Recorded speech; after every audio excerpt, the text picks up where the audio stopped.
Buenos días, mis hermanos. Les damos la bienvenida a este culto de día domingo.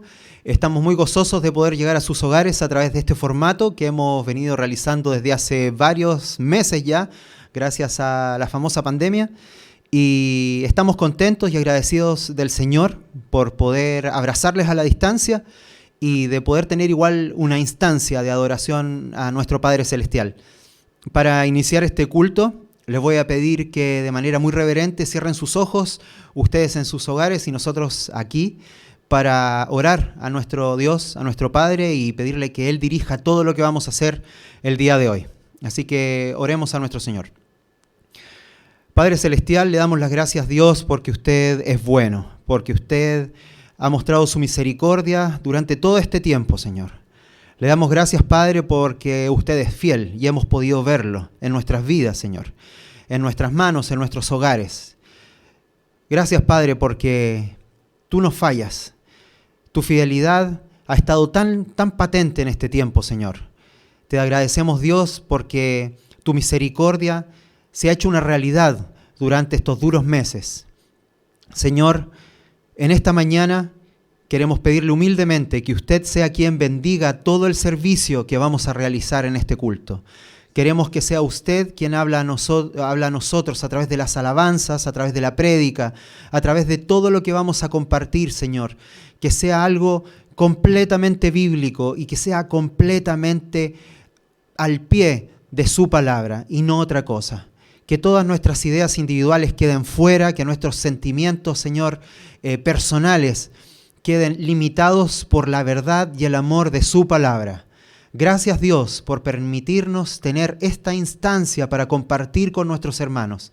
Gracias, Dios, porque sabemos que a pesar de las adversidades y lo difícil de estos tiempos, no podemos quejarnos, porque lo que podemos vivir, lo que podemos compartir y lo que aún siendo pequeño podemos disfrutar es gracias a usted, Padre Celestial. Es una bendición y damos gracias por ello. Padre Celestial, por favor dirija este culto, bendíganos, úsenos, Señor, porque solamente queremos glorificar su nombre. Padre Celestial, oramos a usted con gratitud en el nombre de nuestro Señor Jesús. Amén. Y ahora, mis hermanos, les voy a invitar a alabar a nuestro Señor entonando la primera alabanza que se llama No hay otro nombre.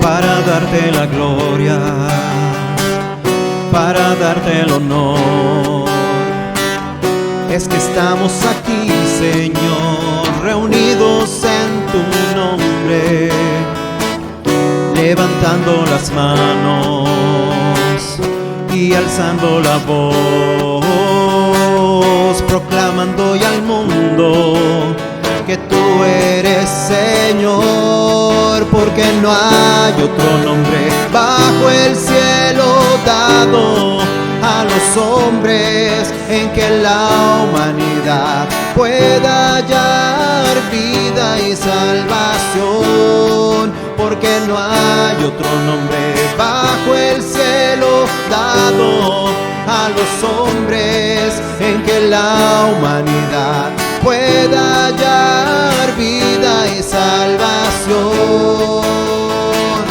El nombre de Jesús,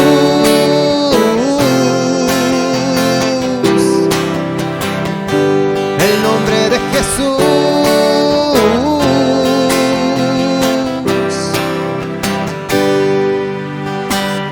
para darte la gloria, sí, para darte el honor.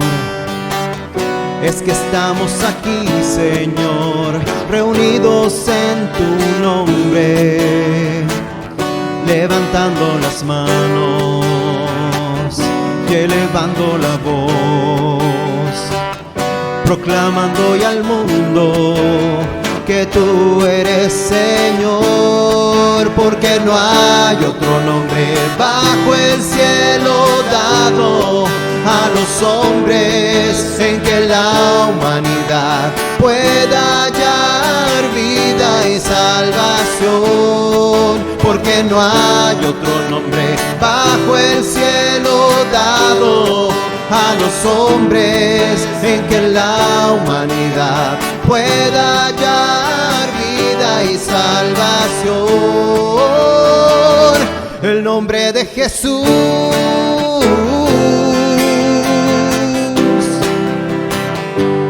el nombre de Jesús.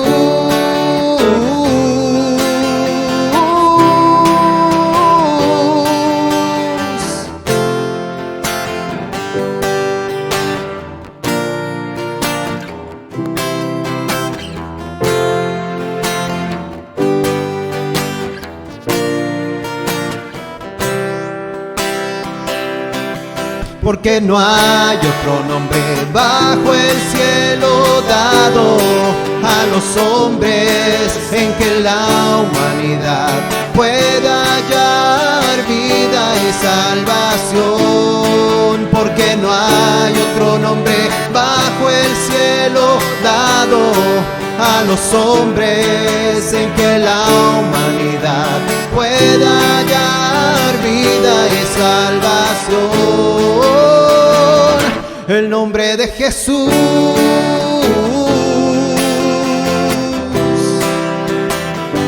el nombre de Jesús,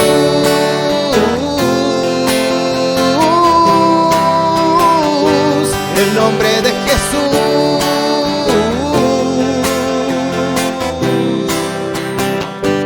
el nombre de Jesús.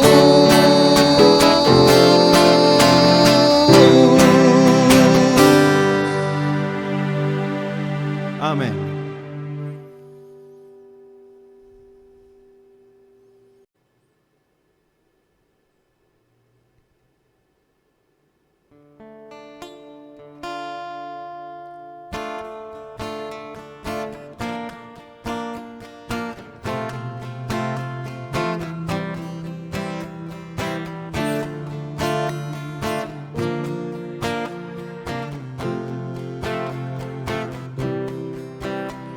El agua en vino cambió,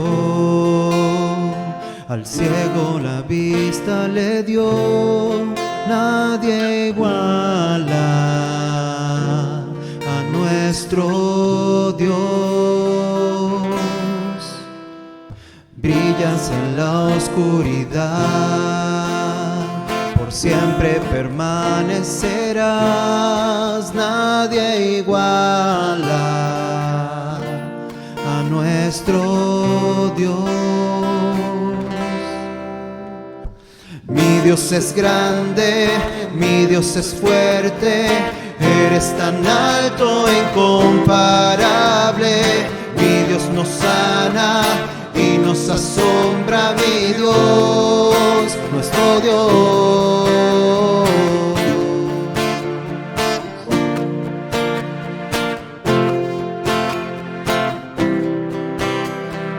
Brillas en la oscuridad, siempre permanecerás. Nadie iguala a nuestro Dios. Mi Dios es grande, mi Dios es fuerte, eres tan alto e incomparable. Mi Dios nos sana y nos asombra, mi Dios, nuestro Dios. Mi Dios es grande, mi Dios es fuerte, eres tan alto e incomparable. Mi Dios nos sana y nos asombra, mi Dios, nuestro Dios.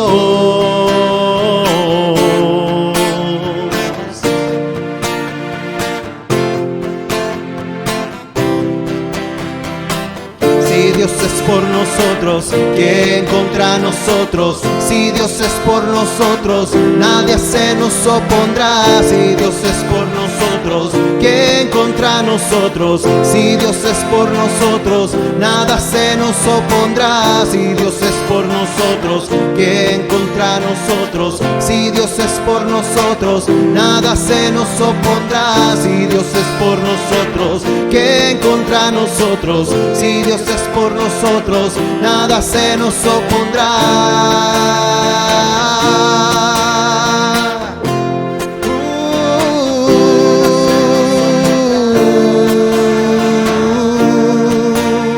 Nada se nos opondrá. Mi Dios es grande, mi Dios es fuerte, es tan alto e incomparable. Mi Dios nos sana y nos asombra. Mi Dios, nuestro Dios. Mi Dios es grande, mi Dios es fuerte, eres tan alto e incomparable. Mi Dios nos sana y nos asombra. Mi Dios, nuestro Dios.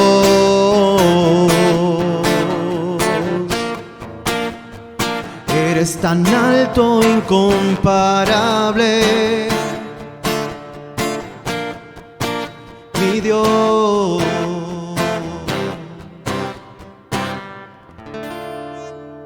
Amén. Nadie como nuestro Dios.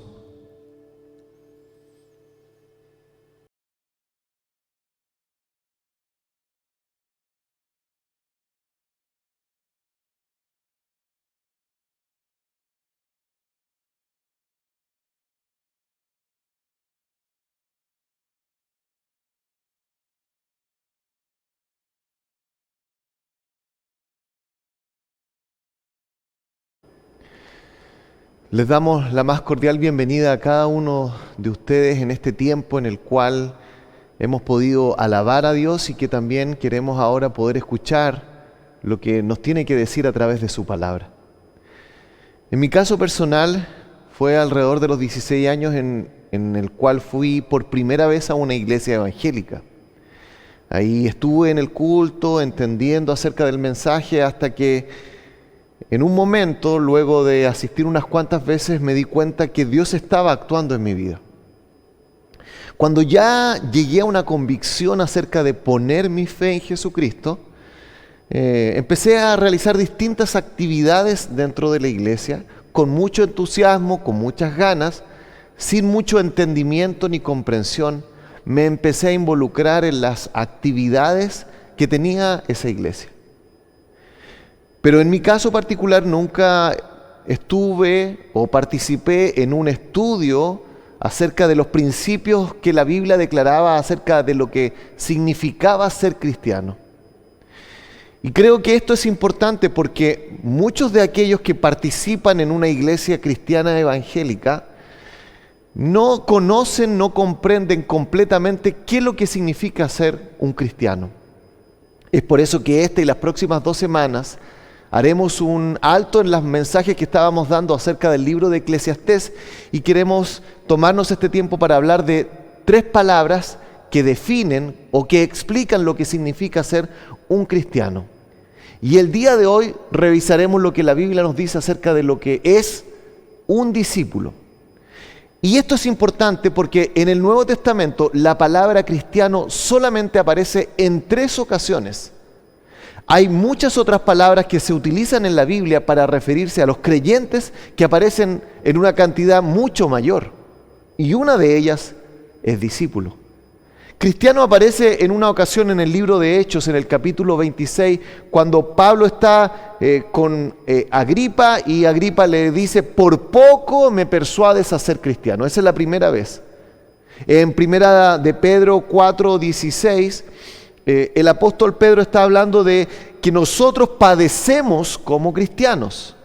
Pero la primera vez que la palabra cristiano aparece se encuentra en Hechos 11:26 y dice así: y se congregaron allí todo un año con la iglesia y enseñaron a mucha gente, y a los discípulos se les llamó cristianos por primera vez en Antioquía.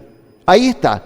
A los discípulos se les llamó cristianos por primera vez en Antioquía. De tal manera que el título que se utilizaba para aquellos que colocaban su fe en Cristo antes de esta ocasión era discípulos.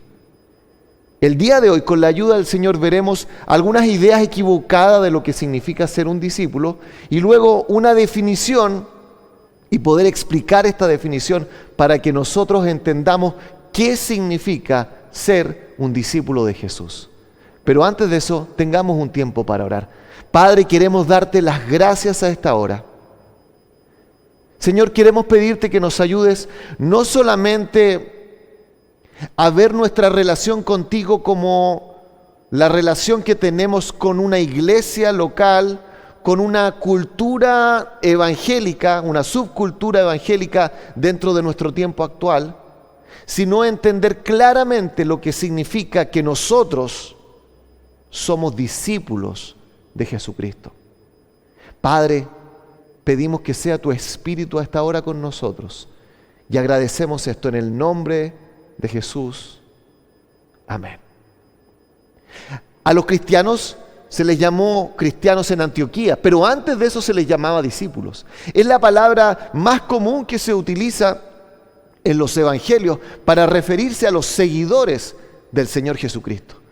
Veamos entonces en primer lugar algunas ideas equivocadas de lo que significa ser un discípulo. En primer lugar, no significa simplemente adquirir conocimiento. No significa simplemente adquirir conocimiento. El día de hoy nosotros sabemos que un alumno asiste a una clase, sobre todo en el tiempo actual una clase virtual, recibe cierto conocimiento, podrá ser en la educación básica, media o universitaria, que le va a servir el día de mañana para poder ejercer una profesión y así ganarse la vida. Bueno, eso no tiene que ver claramente con el objetivo de lo que significa ser un discípulo en el sentido bíblico. No se trata de llenarnos solamente de un conocimiento. Sabíamos que antiguamente el énfasis del conocimiento, desde la Edad Media hacia atrás, era el ser, el transformar a la persona. Sin embargo, aproximadamente del 1700 para adelante, el conocimiento se transformó en algo de hacer. El lograr usar el conocimiento para hacer cosas y obtener ciertos beneficios. El día de hoy yo aprendo conocimientos con el objetivo de tener una carrera y mientras más conocimiento o más experto sea en un área, entonces mi poder adquisitivo va a ser mayor. De tal manera que el conocimiento se transforma en un beneficio para mí mismo en lograr tener una mejor situación económica. Es por eso que un filósofo del siglo XX señaló que el conocimiento es una manera de obtener poder. Pero como decíamos, esto no es la idea de lo que tiene que ver con el Señor Jesucristo. Yo no voy a ser más discípulo de Jesucristo simplemente porque escuche a buenos predicadores y en los videos que están en YouTube pueda darle like, o porque me inscriba en una educación cristiana formal y que de esa manera yo logre tener un conocimiento general de las Escrituras. Eso es una base importante, es un fundamento necesario, pero no es necesariamente lo que define a un discípulo. Si fuese ese el caso, tendríamos que decir que aquellos que tienen mayores capacidades intelectuales, que aquellos que a lo mejor se encuentran en Occidente y tienen acceso a mayor información, entonces son mejores discípulos de Jesús que aquellos que se encuentran en países a lo mejor pobres o que a lo mejor sus capacidades intelectuales, que su coeficiente intelectual no es tanto. El conocimiento es necesario, pero no es lo que define a un discípulo de Jesús.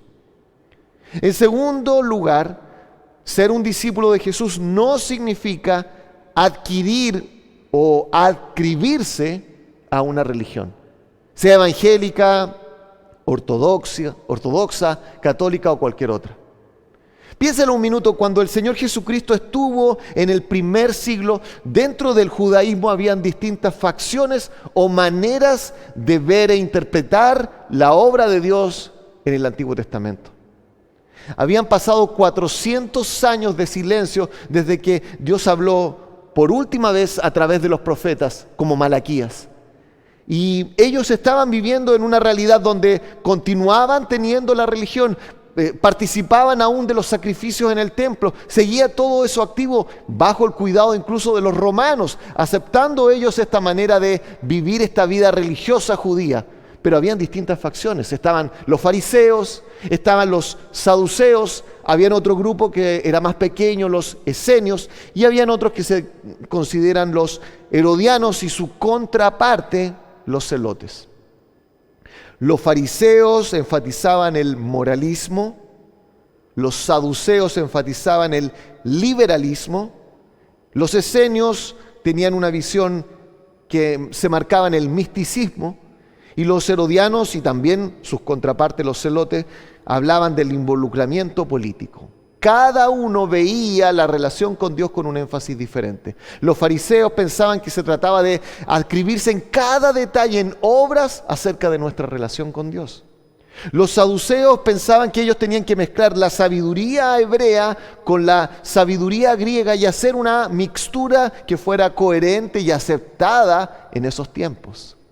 Los esenios pensaban que tenían que apartarse de todo y vivir una vida casi de monasterio, apartado de toda otra cosa, señalando la experiencia como lo más importante. Por otro lado, el grupo de los herodianos y los celotes querían la libertad de Israel, los celotes acerca de Roma. Y para eso ellos querían ver a una sociedad liberada. Cada uno enfatizaba algo diferente. Y lo interesante es que si bien en estas distintas visiones religiosas habían elementos de verdad, Jesús no se adscribió a ninguna de esas facciones, no se incorporó a ninguna de ellas. Por lo tanto, ser discípulo no es simplemente decir, yo voy a este lugar, tengo ciertos hábitos religiosos o tengo un conocimiento en mi mente acerca de lo que la Escritura dice acerca de Dios. Me gustaría dar esta definición, y este es mi segundo punto. Lo que significa ser un discípulo. Y he escrito una definición, los estaba conversando con algunos otros amigos. Son definiciones que nos ayudan, creo yo, a entender lo que significa ser un seguidor de Jesús. Y lo definí así: es todo aquel salvado por Dios que se sienta a los pies de Jesús para aprender cómo ver y vivir la vida. Es todo aquel salvado por Dios que se sienta a los pies de Jesús para aprender cómo ver y cómo vivir la vida. La palabra discípulo aparece 273 veces en la versión Reina Valera. Solo aparece en 2 ocasiones en el Antiguo Testamento. Una palabra es talmid, que se refería como el que está aprendiendo del Talmud, aparece en 1 de Crónicas 25:8, referido a un aprendiz de músico que estaba con otro que llevaba más tiempo.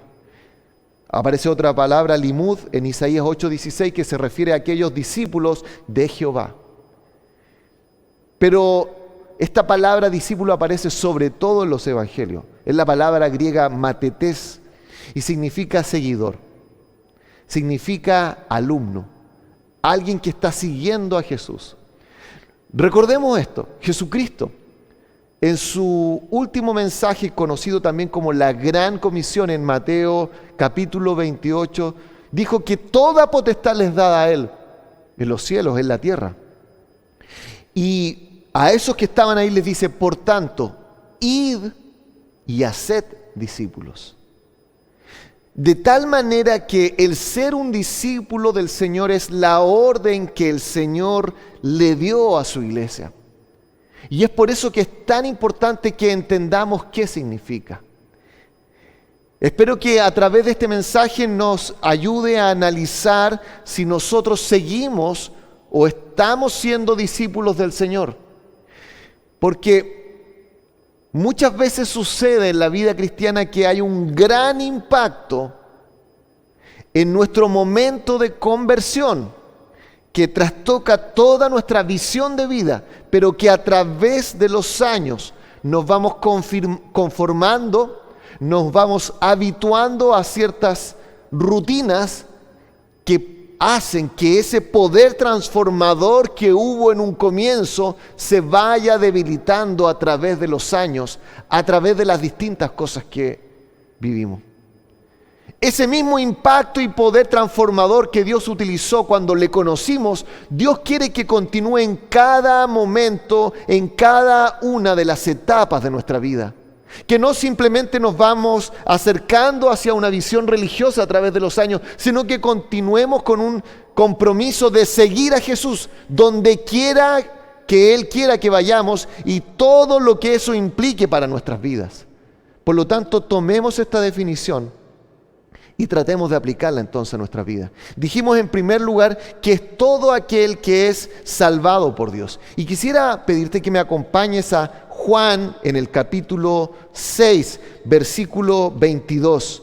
Juan 6, versículo 22. Leo ese versículo y dice así: el día siguiente, la gente que estaba al otro lado del mar vio que no había habido allí más que una sola barca y que Jesús no había entrado en ella con sus discípulos, sino que estos se habían ido solos. Luego, más adelante, en los versículos 44 y 45, dice lo siguiente: nadie puede venir a mí si el Padre que me envió no le trajere, y yo le resucitaré en el día postrero. Escrito está en los profetas, y serán todos enseñados por Dios. Así que todo aquel que oyó al Padre y aprendió de Él, viene a mí. Un discípulo de Jesús es todo aquel que es salvado por Dios. Y esa base, ese fundamento, tenemos que mantenerlo firme, seguro. Yo no soy discípulo de Jesús porque yo quiero aprender algo de Jesús para obtener ciertos beneficios para mi vida, sino que la Biblia dice que es todo aquel que es salvado por Dios. En este contexto que está hablando Juan capítulo 6, nos muestra a una multitud que está siguiendo a Jesús, ve que no está con estos que eran reconocidos como sus discípulos, y Jesús va a explicar el fundamento de lo que significa realmente ser un seguidor de Él. Y está diciéndonos en estos versículos 44 y 45 algo muy importante. Jesús tiene discípulos, en primer lugar. En segundo lugar, estos se convirtieron en discípulos porque el Padre los trajo, ninguno pudo venir a Él, sino que fue porque el Padre los envió a estas personas a Jesús. Y en tercer lugar, Él muestra un proceso. Aquel que se convirtió en un discípulo es porque oyó la voz del Padre, aprendió la voz del Padre, y por eso viene a Jesús. Y esto es algo muy importante entender. Porque muchas veces nosotros podemos pensar que la carga de ser discípulo es por lo que nosotros hicimos. Y no nos damos cuenta que el comienzo de la vida cristiana es porque Dios decidió en su gracia salvarnos y llamarnos a Él. No somos nosotros los que venimos por nuestra propia voluntad a Jesús, sino que es Dios el que está obrando en nuestros corazones, transformando nuestras vidas y haciéndonos personas necesitadas de Cristo. Y luego respondemos física, intelectual, mental y sobre todo espiritualmente porque Dios nos salvó en Cristo. Eso es un discípulo, aquel que es salvado por Dios. ¿Estás seguro que has oído y aprendido del Padre y por eso has venido a Jesús? ¿Vienes a Jesús aún ahora frente a distintas necesidades y dificultades que estás viviendo? Ahí está entonces la primera parte de esta definición. Un discípulo de Jesús es todo aquel que es salvado por Dios.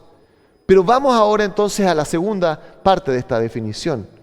El discípulo es aquel que se sienta a los pies de Jesús. En la primera parte lo que estábamos tratando de enfatizar es nuestra incapacidad en nuestros propios méritos de convertirnos en discípulos de Jesús. Y en esta segunda sección el énfasis es mostrar nuestra necesidad constante y continua de humildad para ser discípulos de Jesús. Es alguien que se sienta a los pies de Jesús. Déjame leer 3 citas y luego hacer algunas referencias en base a ellas. En primer lugar, Mateo 10, 25. Mateo 10, 25 dice así: le basta al discípulo llegar a ser como su maestro. Luego, en Mateo 11, versículo 1, dice así: y sucedió que cuando Jesús terminó de dar instrucciones a sus 12 discípulos, se fue de allí a enseñar y a predicar en las ciudades de ellos. Y en otro pasaje dice: y se le acercaron sus discípulos diciendo, explícanos la parábola de la cizaña del campo.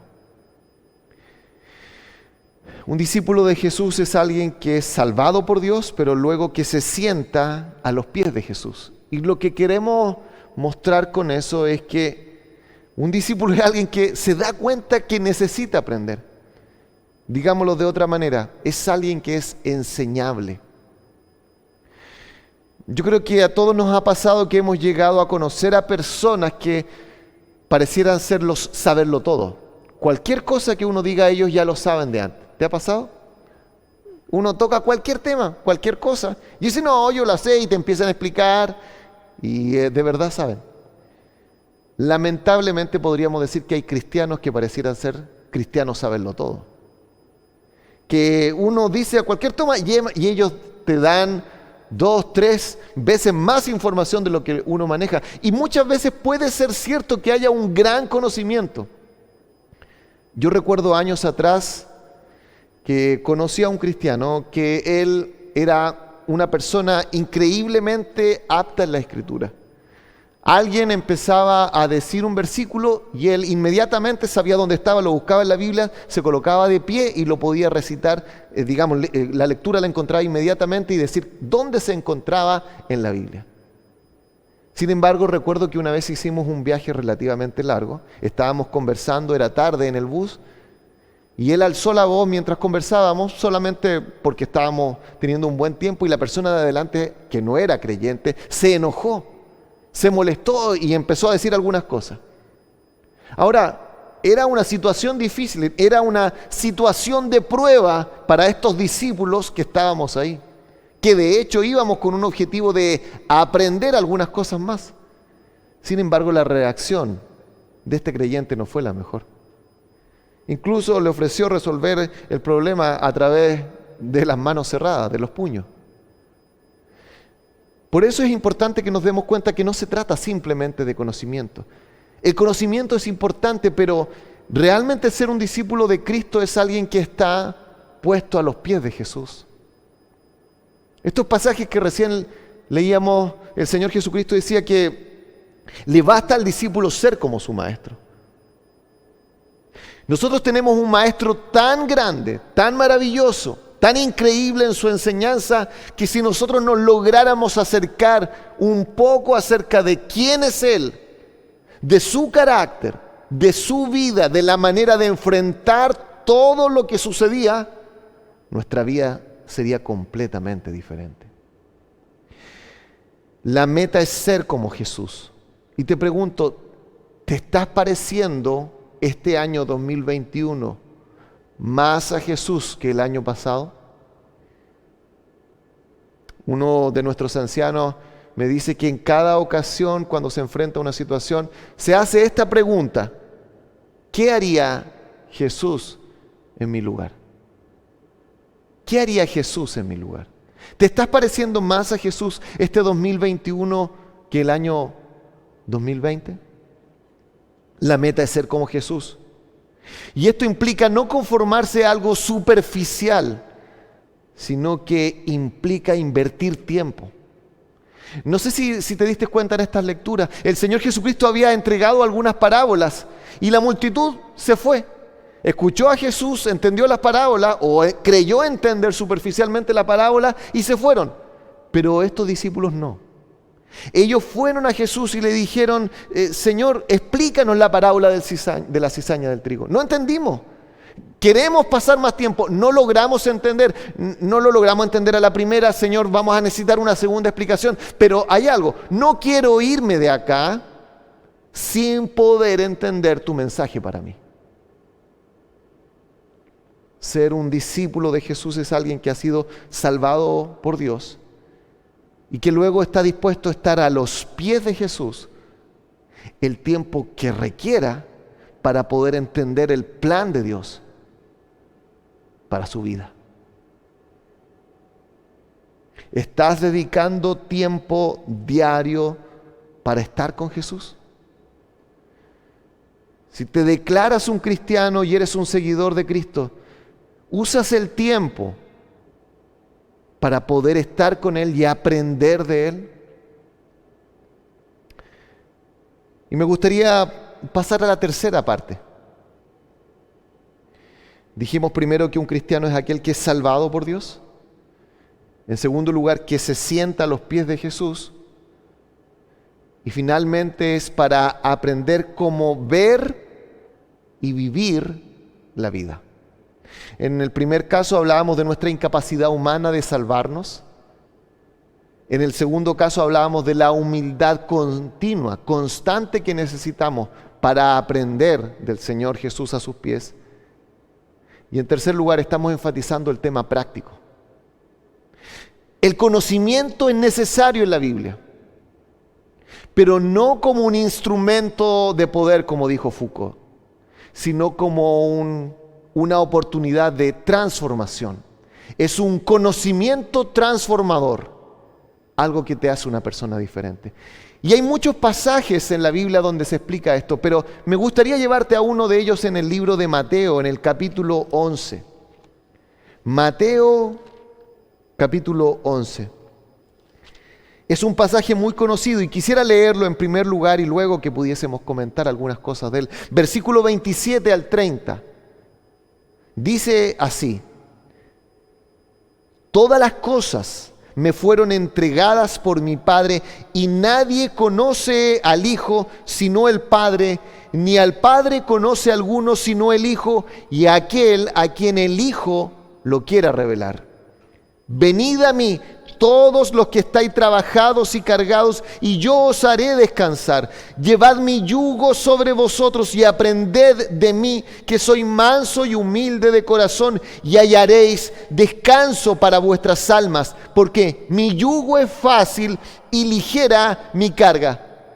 No sé si lo logras entender. Aquí está el Señor Jesucristo haciendo un llamado a estas personas que están viviendo en una cultura que es más bien rural, agraria, y ellos entienden perfectamente las metáforas que está diciendo el Señor. Está diciendo: yo estoy haciendo un llamado para que ustedes sean mis discípulos, y les dice algo: ustedes van a ser como un buey.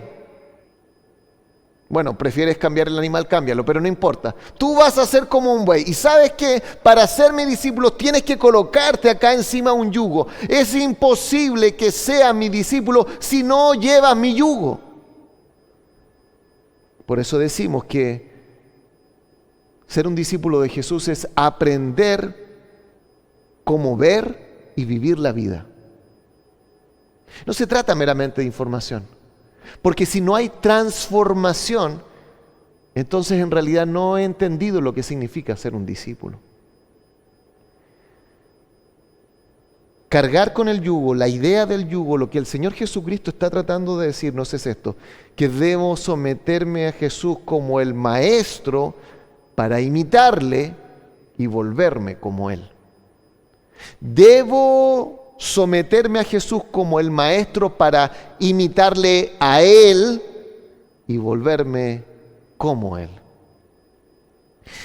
E increíblemente el Señor Jesucristo está diciendo que colocarse este yugo es indispensable, pero que ese yugo nos trae liberación. Y no podía dejar de pensar en nuestra cultura en el tiempo actual, donde lo que se está tratando de hacer es lograr tener o maximizar las libertades humanas. Porque la idea es esta: si nosotros tenemos mayor poder de decisión, un poder de decisión absoluto por cosas que eran incluso impensadas hace 100 años atrás, entonces nosotros vamos a estar mejor. Antiguamente era imposible que una mujer que era infértil lograra dar a luz. Ahora ella puede comprar óvulos, pueden ser infertilizados, esto en forma in vitro, y dar a luz, entre comillas, un hijo. Ahora se murió mi mascota y yo puedo, antes de que muera, tomar alguna de sus células e ir a una empresa que logre hacerme una mascota similar, tal como fue con la oveja Dolly. Yo voy a tener un perro que va a ser el mismo que tuve o tenía su misma célula. Tenemos más libertad. Pero la pregunta es, ¿somos mejores? ¿Estamos siendo realmente más libres? Jesús está diciendo que realmente el discípulo es aquel que se va a colocar su yugo y va a decir, yo soy un buey que necesito aprender, necesito ser guiado, no puedo andar suelto porque si no, no voy a arar nada, voy a destruirme a mí mismo, voy a destruir a los que amo, voy a ser alguien que no va a aportar nada en esta sociedad. Aprender de mí, dijo el Señor. Y aquí es lo interesante, versículo 28. Venid a mí todos, versículo 29, llevad mi yugo sobre vosotros y aprended de mí, que soy manso y humilde. Porque el aprendizaje que el Señor Jesucristo quiere que nosotros tengamos es algo que nos haga como Él, manso y humilde, que nos transforme. Una manera de ver y de vivir la vida. De ver la vida a través de los ojos del Señor Jesucristo, de vivir la vida a través del Señor Jesucristo. Es increíble esto. Cuando pienso eso me doy cuenta que debo reflexionar constantemente si estoy siendo un discípulo de Jesús. ¿Te sometes tú a las órdenes de Jesús para tu vida? ¿Te ha pasado alguna vez que has leído alguna parte de la Biblia y dices, lo entiendo, pero no lo quiero hacer? Pero a pesar que no lo quiera hacer, lo voy a hacer.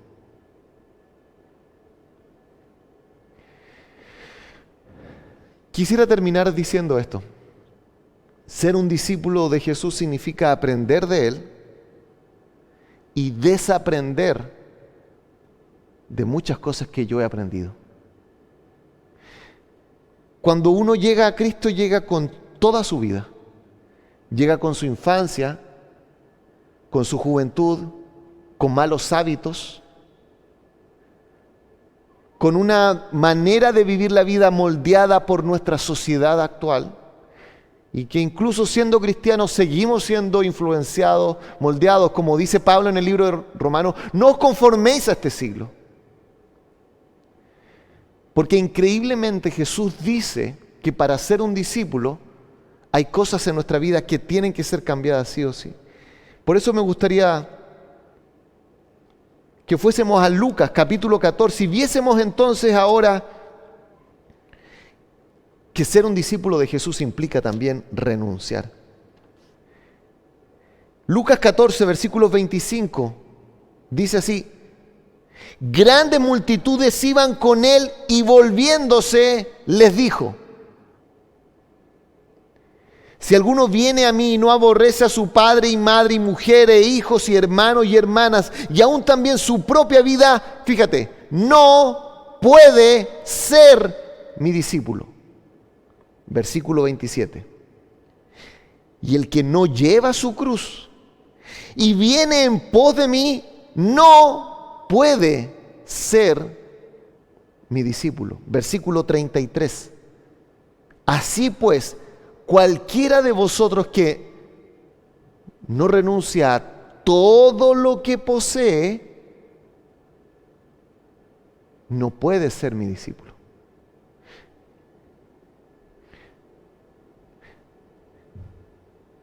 Si nosotros hubiésemos contratado a alguien para colocar más gente dentro de la iglesia, lo más probable es que no hubiésemos contratado al Señor Jesucristo.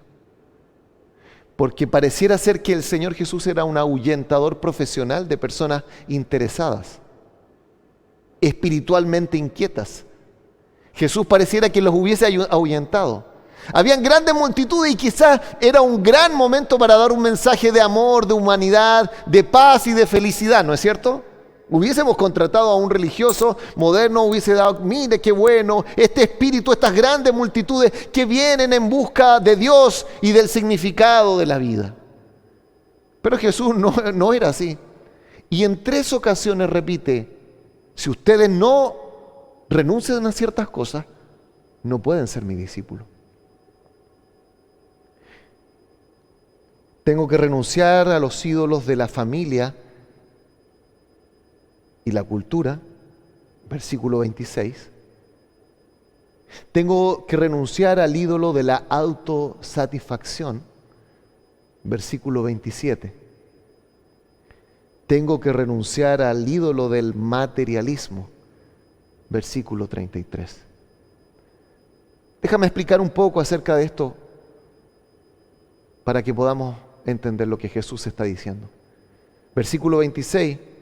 Si alguno viene a mí y no aborrece a su padre y madre y mujer e hijos y hermanos y hermanas y aún también su propia vida, no puede ser mi discípulo. La mayoría de los estudiosos señala que obviamente este pasaje nos confronta a nosotros y pareciera ser contradictorio con otros pasajes de la palabra de Dios.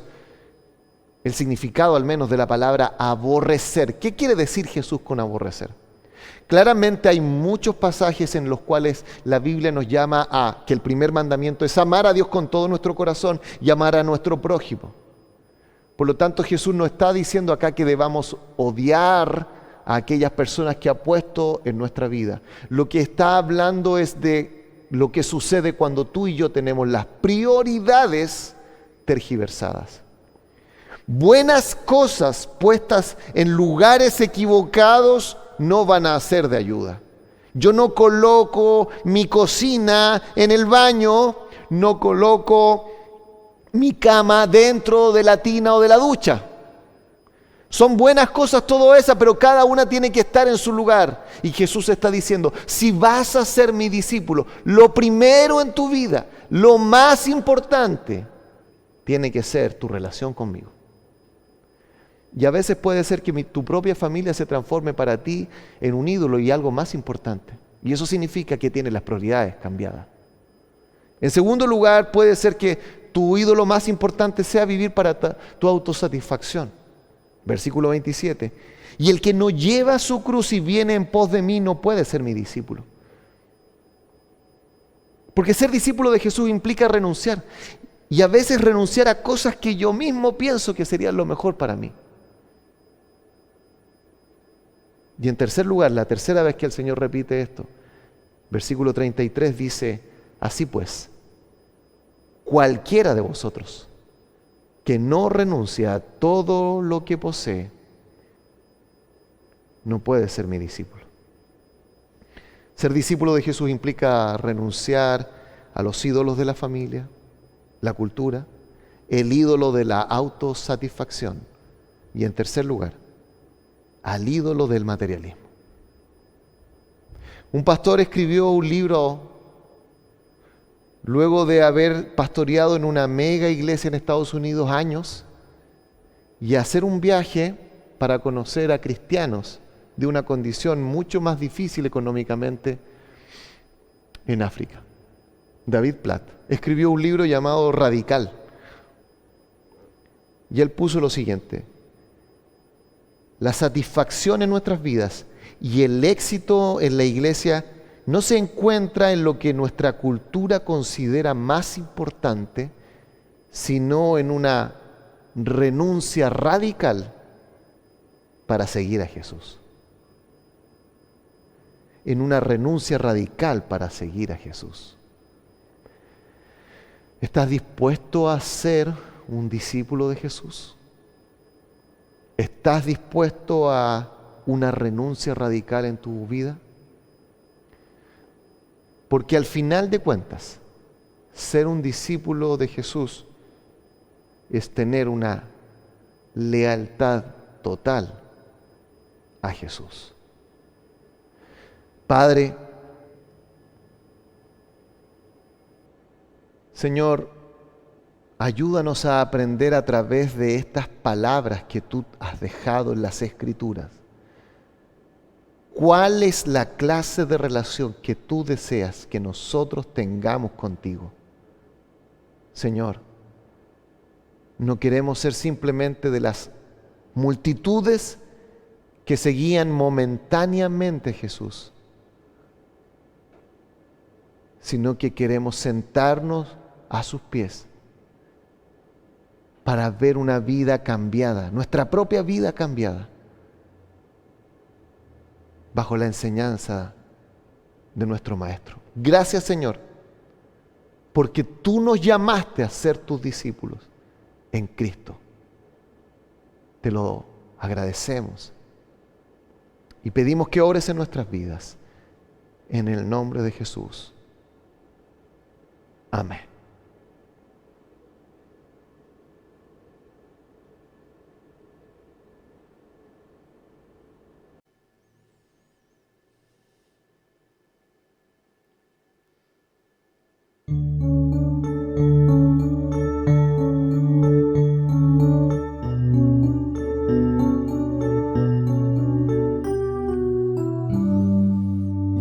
No basta solo con cantar,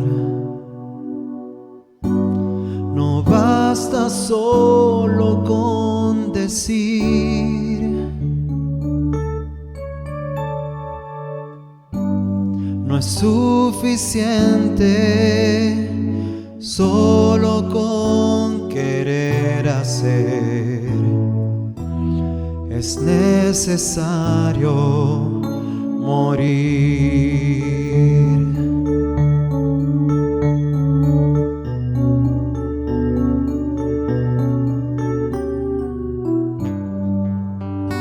No basta solo con soñar,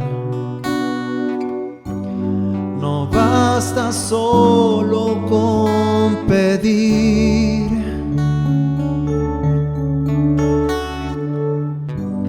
No es suficiente solo con querer tener. Es necesario morir. Dame tu vida, esa clase de vida que sabes dar. Dame tu vida, yo quiero vivir solo para ti. Dame tu vida, resucítame en ti. Yo quiero vivir solo para ti.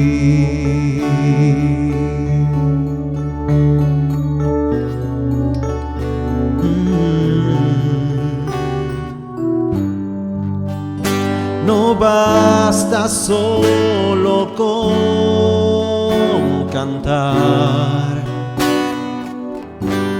no basta solo con decir, no es suficiente solo con querer hacer. Es necesario morir.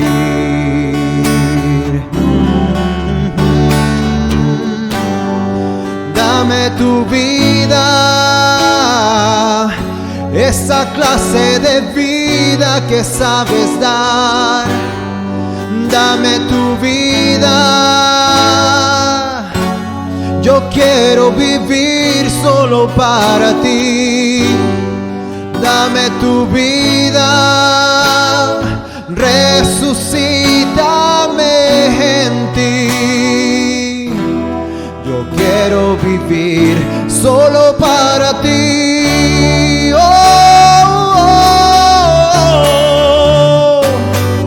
Dame tu vida,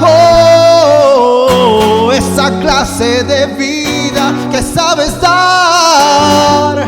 Dame tu vida, yo quiero vivir solo para ti, Señor. Dame tu vida, resucítame en ti.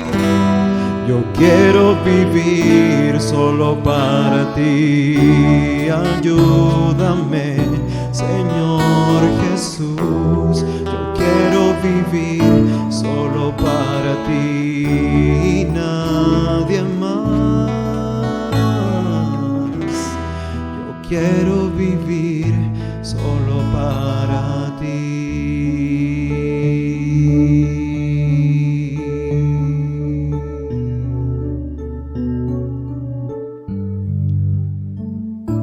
Solo para ti, Señor. Solo para ti.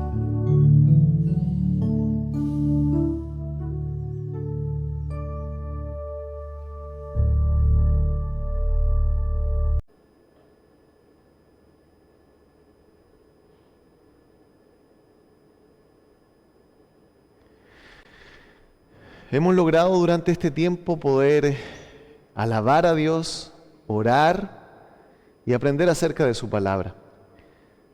Me gustaría, para finalizar, ver un versículo que sirve como test para cada uno de nosotros acerca de si somos discípulos de Jesús. Y se encuentra en el libro de Filipenses, en el capítulo 4, versículo 9. Dice así Pablo: lo que aprendisteis y recibisteis y oísteis y visteis en mí, esto haced, y el Dios de paz estará con vosotros. Un verdadero discípulo de Jesús es aquel que en lo que dice y en lo que actúa puede reflejar a Jesús, como Pablo lo hizo para estos creyentes de Filipenses. Y es por eso que él podía decir tan seguro: miren, lo que ustedes han visto en mi vida, hagan esto porque de esa manera el Dios de paz estará con ustedes. De tal manera que una pregunta podría ser: ¿está siendo lo que yo digo, lo que yo hago, un reflejo del carácter perfecto y santo de Dios? Que el Señor permita que sea así. Pero si tú aún no eres un discípulo, puedes serlo no por medio de tu comportamiento ni tu buena conducta, sino viniendo a Jesús en arrepentimiento y fe. Oremos. Padre, gracias te damos por este día. Gracias por este tiempo en el cual hemos compartido a pesar de la distancia. Señor amado, sabemos que tú nos has llamado para estar en Jesús, en Cristo, seguros, firmes, y que lo has hecho. No simplemente para que nos cambiemos de una religión a otra. No simplemente para que adquiramos datos bíblicos, sino para que nuestra vida, al estar bajo la influencia del poder de tu evangelio, sea transformada, sea cambiada y te refleje a ti. Señor, permite que lo que digo, permite que lo que hago sea un reflejo del discipulado constante, continuo, de año tras año, que estoy bajo tu poder. Padre, quiero pedirte también a esta hora que en tu gracia permitas que todos aquellos que están recibiendo este mensaje puedan ser cambiados y transformados por ti. Señor amado, vemos también que han habido una mejora en los niveles de contagio últimamente. Quizás esto permitirá que en un futuro no tan lejano tus hijos podamos volver nuevamente a congregarnos físicamente.